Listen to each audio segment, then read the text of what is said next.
In this guide, I'm going to show you how you can edit your crosshair here in Arc Raiders. Before we do dive into this guide, make sure to like the video and subscribe to the channel with all notifications on. It really does help the channel and lets us know that you want more content like this. We'd greatly appreciate it. And if at any point throughout this guide you do have any questions, just ask them down in the comment section below and we can help you out further. I'm going to be doing my best to reply to every single comment down there.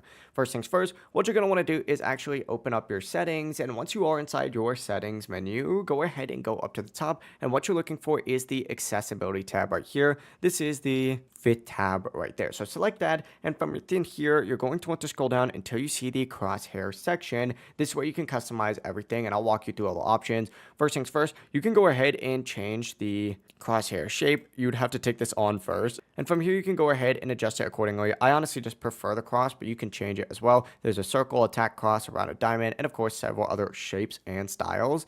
On top of that, you can go ahead and enable a little dot in the middle, and then of course change its size here as well. Below that, you're going to also see your crosshair length, the thickness, the outline thickness, the opacity, and then of course you're going to see some color options here as well. If you adjust these, it's going to change how the color looks. I like to keep mine on just Boz Blue, just like so. Experiment with these settings and tweak everything until it fits your personal aim style and visibility preference. If you guys do have any questions, just ask them down in the comment section below and we can help you out further. I'm going to be doing my best to reply to every single comment down there. Before you do leave this guide though, make sure to like the video and subscribe to the channel with all notifications on. It really does help the channel. It lets us know that you want more content like this. We'd greatly appreciate it. Have a great rest of your day though.